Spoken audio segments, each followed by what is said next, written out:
Assalamualaikum warahmatullahi wabarakatuh. Selamat sore teman-teman proktor, teman-teman operator. Semoga teman-teman semua dalam keadaan sehat walafiat dan diberikan limpahan rezeki yang berkah dan halal, amin ya rabbal alamin. Baik teman-teman, pada pelaksanaan ANBK ada beberapa hal tugas proktor yang harus dikerjakan. Khususnya ini di bagian semi online. Apa saja tugasnya? Yuk kita langsung ke TK. Baik, yang pertama kita buka di CBT-Sync ya. Jadi tugas pertama proktor itu adalah ikuti sesuai dengan jadwal yang ada pada websitenya ANBK teman-teman. Di sini pada hari ini, hari Senin ini, jadwalnya itu dan langkah-langkahnya itu di sini disebutkan. Pertama ini aja ikuti dulu. Buka CBT Sync-nya dihidupkan jam berapa, sesuaikan dengan jadwal di tempat teman masing-masing. Kemudian tugas yang kedua adalah ketika teman-teman sudah masuk ke dalam CBT Sync seperti ini, yang pertama tugas teman-teman adalah teman-teman masuk ke kelompok tes, teman. Ya, di sini sesuaikan jumlah klien yang akan masuk pada sesi pertama. Ini semisalkan kita masuk di sesi pertama ya, di pagi harinya. Kemudian lihat berapa jumlah orang yang masuk di sesi pertama. Kita bisa lihat misalnya di pengaturan sesi pada web ANBK ya. Di sini misalnya saya masuk itu di gelombang 1 sesi ke-1 itu adalah SD Negeri Simpur. SD Negeri Simpur ini jumlah orangnya itu ada 20. Baik, ada 20 ya. Kemudian perhatikan di CBT Sync ini, kalau kita lihat di bawahnya ini jumlah dari total keseluruhan itu adalah 94 orang. Ini dia, sesuai dengan di sini. 94 orang yang muncul di web ANBK ini, begitulah akan muncul di CBT Sync ini. Tapi tidak semuanya dilakukan untuk di sesi pertama dan gelombang pertama. Jadi penjelasannya, berapa orang yang masuk di gelombang pertama dan sesi pertama, itu sajalah yang kita klik atau kita centang di kotak sebelah kiri sini teman-teman. Jangan di assign all. Kalau di assign all, seluruh peserta yang masuk ke dalam sesi pertama itu akan tercentang teman-teman. Jadi walaupun dia di gelombang pertama, gelombang kedua, gelombang ketiga, dan gelombang keempat akan tercentang di posisi sesi pertama. Jadi pastikan jumlah klien teman-teman yang bisa dipakai atau yang aktif itu berapa. Itu sajalah yang dicentang di sininya. Misalkan seperti saya ini tadi, jumlah yang akan mengikuti ANBK itu sesuai dengan yang di web ANBK ini adalah 94 orang. Sementara yang melakukan ANBK pada hari ini tadi adalah 20 orang.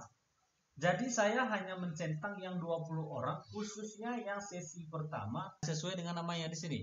Saya ada gelombang 1 itu mulai dari Nina sampai dengan Maya Farhana ini ya. Jadi hanya orang inilah yang saya centang di sebelah sini, yang kotak ini. Setelah kita centang, dia ini posisinya di paling ujung gitu. Ya, ini dia. Ini adalah saya centang, tidak saya assign all, saya centang dia. Yang 20 orang itu saya centang, baru saya save. Baru nanti akan muncul jumlah peserta 20 orang. Jadi dari 94 yang ada di web ANBK ini tadi, akan berkurang menjadi 74 karena dia kurang 20. Jadi kurang 20 sehingga 74 yang muncul di sini. Setelah mereka selesai mengerjakan tes di klien, tugas teman-teman berikutnya adalah lihat di status peserta teman-teman. Di status peserta ini, bila semua sudah selesai di statusnya ini bila sudah selesai di statusnya ini, maka teman-teman bisa klik pilih peserta. Kemudian di sini ada upload hasil ya.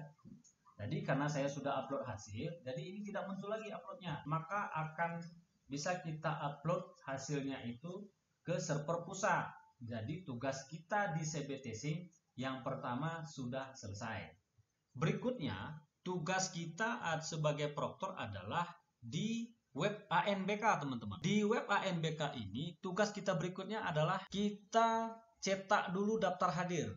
Di sini, di asesmen nasional ini ada cetak daftar hadir ya. Karena saya ditumpangi oleh sekolah lain, di sini akan muncul seperti ini. Kalau memang teman-teman mandiri dan ditumpangi, ini tidak akan muncul. Saya pilih SD atau MI, kemudian kita pilih mata pelajaran. Mata pelajarannya hanya dua, teman-teman. Ada literasi dan numerasi. Literasi itu di sesi pertama, di hari pertama maksudnya ya. Kemudian numerasi itu di hari kedua. Jadi kalau hari ini tadi misalnya sesi pertama, hari pertama, saya pilih literasi. Nah, setelah literasi, kita pilih cetak. Klik cetak, kemudian yang ini kita printkan, teman-teman. Ini maksudnya daftar hadir orang-orang yang sedang melaksanakan ujian ANBK di hari ini.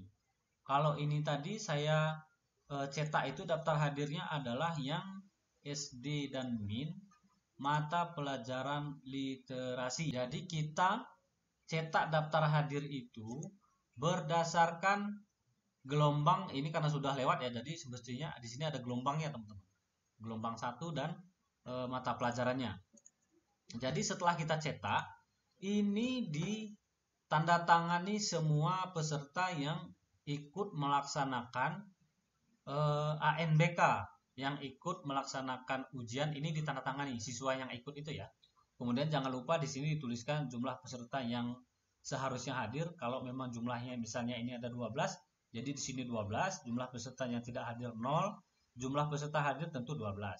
Kemudian proktor dan pengawas. Nah, di sini ada perlu teman-teman ketahui bahwa proktor ini bila sekolah kita ditumpangi oleh sekolah lain, maka proktor di sini adalah proktor kita sendiri, teman-teman. Proktor sekolah yang ditumpangi. Begitu juga dengan teknisinya.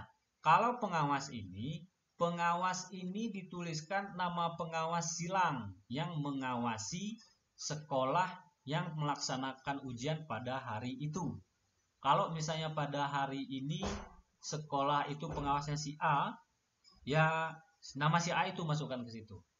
Setelah kita cetak, kemudian ditandatangani oleh semua peserta ini, tanda tangani proktor dan pengawas. Contohnya seperti ini ya, teman-teman. Ini adalah daftar hadir pada hari ini ada 20 orang, yang jumlah peserta tidak hadir 0. Jumlah peserta hadir 20, berarti sesuai dengan yang ini ya. Jadi proktornya itu adalah kita yang sekolah yang ditumpangi. Berikutnya di sini pengawasnya itu adalah pengawas yang mengawasi peserta ujian pada hari ini. Selanjutnya kita mengisi fakta integritas. Fakta integritas ini adalah di sini kita klik yang bagian sini, teman-teman. Fakta integritas, isi fakta integritas. Nah, di sini sesuaikan dengan tugasnya, teman. Di sini ada 4 orang. Jadi ada kepala sekolah, ada proktor, teknisi, dan pengawas. Jadi di sini kalau dia kepala sekolah yang kita buat di sini, masukkan kepala sekolah dan NIP-nya. Kemudian kalau dia proktor, masukkan nama proktor dan NIP-nya kalau ada. Kalau tidak ada ya kosongkan saja. Begitu juga dengan teknisi. Masukkan nama teknisi dan NIP-nya kalau ada. Tentunya pengawas juga seperti itu. Masukkan namanya dan NIP-nya, kemudian simpan. Itu satu-satu disimpan, teman-teman. Kalau masukkan pengawas, nama dan NIP-nya simpan. Kemudian klik lagi fakta integritas, isi. Kita masuk ke bagian proktor, pilih namanya dan ketik namanya dan NIP-nya, simpan, dan seterusnya. Setelah nanti itu kita isi, baru teman-teman bisa cetak. Setelah cetak, hasilnya akan seperti ini, teman-teman. Ini dia hasilnya. Fakta integritas itu, ini adalah fakta integritas yang teman miliki. Ini kepala sekolah ya. Ini. Kemudian fakta integritas ini setelah kita isi, yang ini ya, misalnya kita isi di sini fakta integritasnya sesuaikan dengan kondisi yang ada. Kemudian kita cetak dan selanjutnya nanti akan kita upload. Kalau sudah upload, ini akan tercentang, teman-teman. Kalau tidak tercentang ini artinya belum terupload. Kemudian tugas berikutnya adalah membuat berita acara pelaksanaan. Di sini dia. Kita pilih SD dulu. Nah, di sini perlu teman-teman pahami. Kalau dia hanya satu sesi, berarti hanya satulah berita acara yang kita isi. Kalau satu sesi.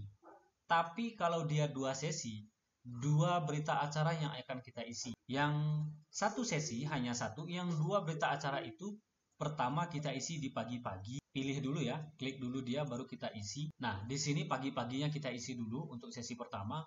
Kemudian apabila dia masuk sesi kedua, kita klik yang ini, teman-teman. Klik yang ini, kemudian kita isi berita acara. Isi juga berita acara. Setelah diisi ini semua disimpan. Kemudian dicetak. Setelah dicetak, baru akan kita upload. Hasilnya seperti ini teman-teman. Kita foto saja. Ini setelah kita cetak, kita foto saja dengan format JPG ya.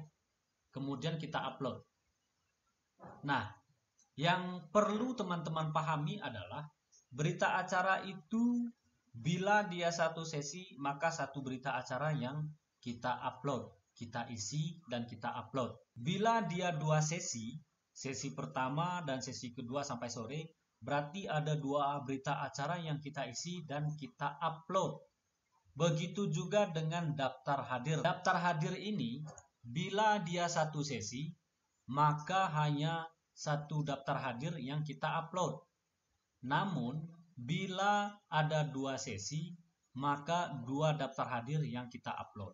Di sini karena saya hanya satu sesi tadi di SD Negeri Simpur, maka hanya satu yang saya upload. Kemudian, begitu juga dengan berita acara. Berita acara ini juga hanya satu yang saya upload karena hanya satu sesi. Kalau fakta integritas itu hanya sekali kita isi dalam satu sekolah. Begitu ya teman-teman. Itu adalah tugas kita sampai selesai. Bila hal ini sudah kita lakukan sampai selesai dengan benar, maka begitulah tugas proktor ANBK, baik itu ANBK SD, SMP maupun di SMA, khususnya di moda pelaksanaan semi online teman-teman. Ketika sudah selesai melaksanakan ANBK, tugas terakhir proktor ANBK itu adalah mematikan CBT SIM itu dengan sabar teman-teman. Kita logout dulu. Nah, setelah logout seperti ini, jangan langsung diklik yang sebelah sini teman-teman. Itu sangat tidak disarankan karena bisa merusak PHD dan bisa merusak kegiatan ANBK. Kita klik yang ada angka 1 dan 2 ini ya. Kita klik di sini. Oke.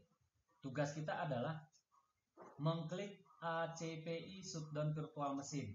Di sini posisi mesin ANBK-nya running. Ketika kita klik di sini, pastikan yang sebelah sini nanti not running. Setelah ini not running, baru bisa kita tutup. Kalau sebelum ini not running, jangan tutup yang CBT SIM yang ini. Kalau ditutup bisa merusak PHD dan bisa merusak kegiatan ANBK. Jadi setelah kita klik ACPI shutdown virtual mesin ini, tunggu mesin ANBK ini sampai dengan not running.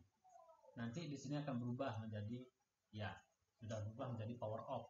Jadi hanya tunggu ini saja sampai not running, baru kita tutup CBT SIM-nya dengan mengklik tanda silang seperti ini. Oke, kalau dia sudah seperti ini, mesin ANBK currently is not running, itu artinya kita sudah bisa dengan aman mematikan CBT SIM. Kalau ini belum muncul, tidak disarankan untuk mengklik tanda silang yang sebelah sini ya. Semoga video ini dapat bermanfaat bagi teman-teman. Bila kurang paham nanti bisa kita diskusikan di kolom komentar ya. Silakan dukung channel ini dengan mengklik like, subscribe, dan komen. Semoga bermanfaat kepada teman-teman. Terima kasih. Assalamualaikum warahmatullahi wabarakatuh.